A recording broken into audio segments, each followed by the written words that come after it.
Al preparar esta edición para la prensa, hemos procurado corregir, por lo que hace a la forma literaria, detalles de poca importancia, sin tocar para nada los asuntos de más elevado alcance. Si H.P. Blavatsky hubiese vivido para dar a luz la nueva edición, la hubiese, sin duda, corregido y ampliado considerablemente.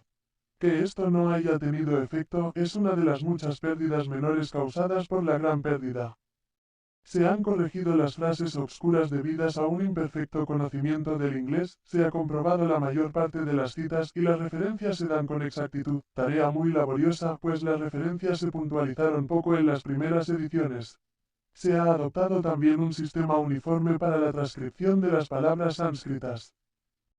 Rechazando la forma más generalmente aceptada por los orientalistas de Occidente por considerarla ocasionada a error, hemos dado, en vez de las consonantes que no existen en el alfabeto inglés, combinaciones que expresan aproximadamente sus sonidos, y hemos señalado cuidadosamente las cantidades sobre las vocales en los casos que lo requerían. Algunas veces hemos añadido notas al texto, pero esto se ha hecho con parquedad, y solo cuando aquellas constituyen, naturalmente, parte de este.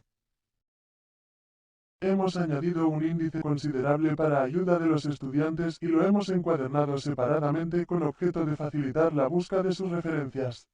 Debemos el magno trabajo de su formación a Mr. A. J. Faulding, Annie Besant G. R. S. Mead, Londres, 1893.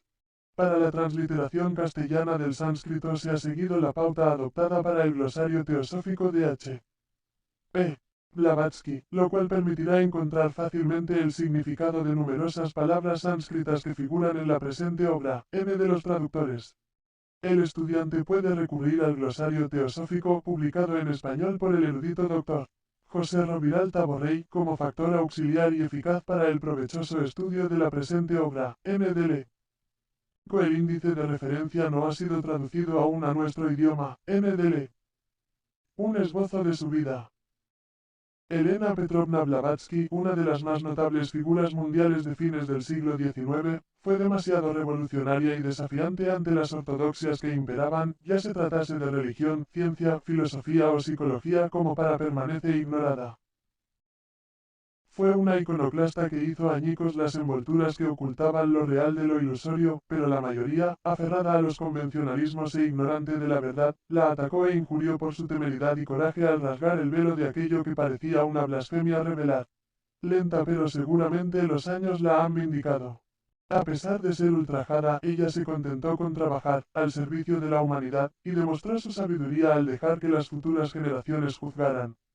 Elena Petrovna Han nació prematuramente en la medianoche entre el 30 y 31 de julio, según el calendario ruso, el 12 de agosto de 1831, en Ekaterinoslav, provincia de Ekaterinoslav, al sur de Rusia. Algunos raros incidentes que ocurrieron a la hora de su nacimiento y en oportunidad de su bautismo hicieron que la servidumbre le presagiara una existencia tormentosa.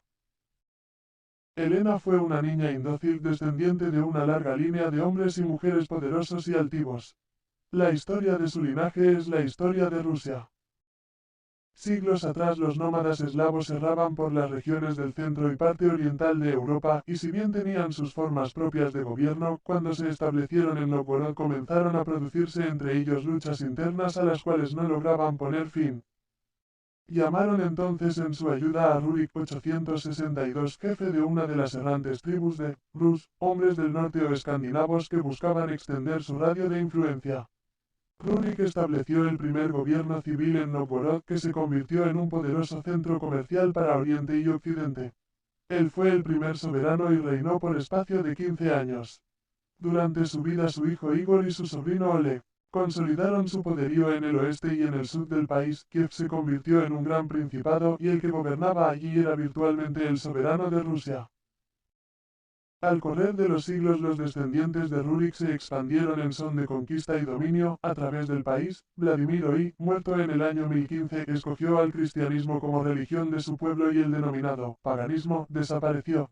Yaroslao el Sabio, muerto en el 1034, estructuró los códigos y derechos rusos. El 6 véase el prefacio a la edición de 1888. Sexto hijo de Vladimiro 2113 a 25 fue Yuri, el codicioso o Dolgorouki, apelativo este que se mantuvo como un título de familia. Yuri fundó Moscú y su dinastía dio origen a los poderosos grandes duques que gobernaron y, como siempre, lucharon entre sí fieramente.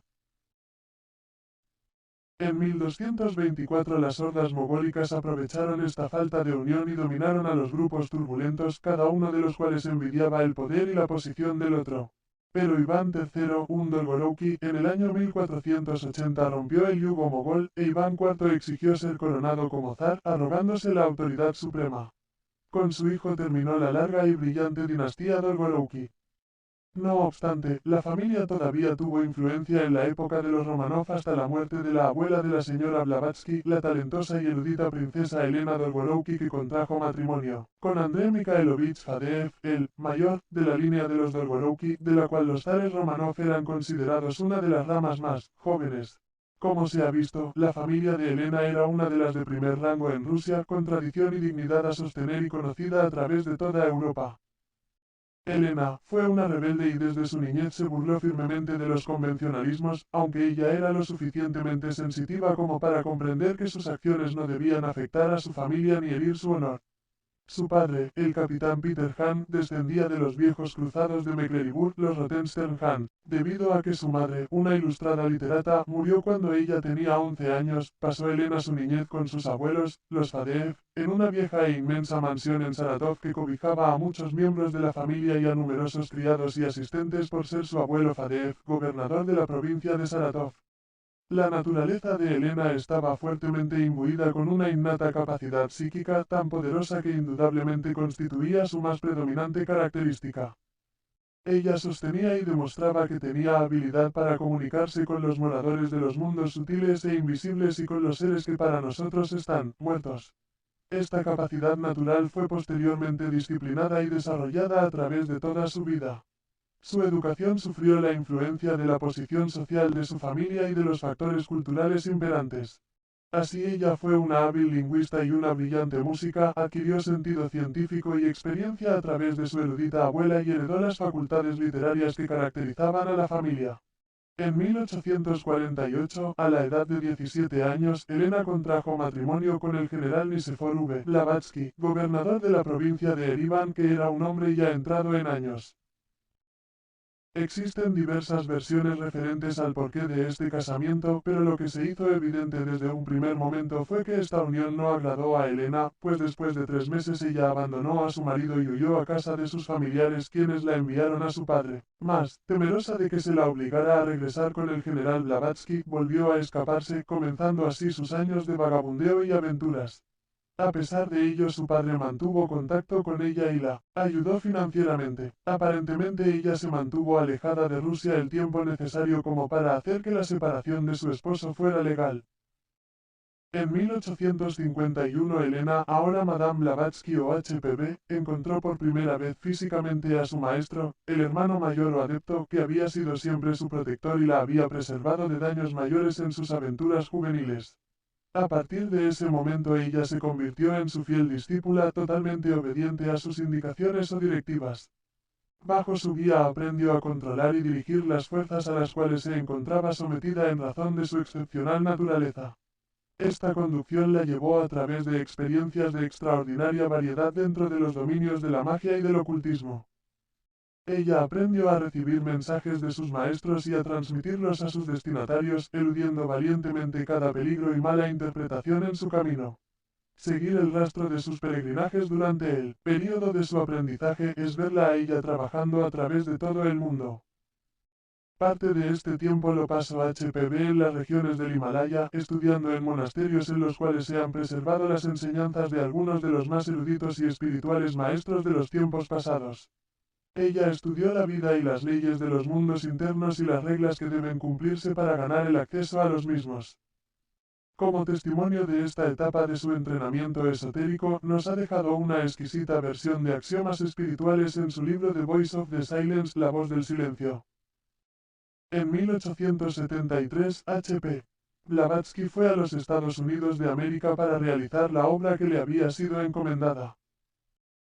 Para cualquier espíritu menos valeroso, esto hubiera parecido irrealizable, pero ella, una desconocida mujer rusa, irrumpió en el movimiento espiritista que entonces conmovía tan profundamente a América y en menor grado a otros países.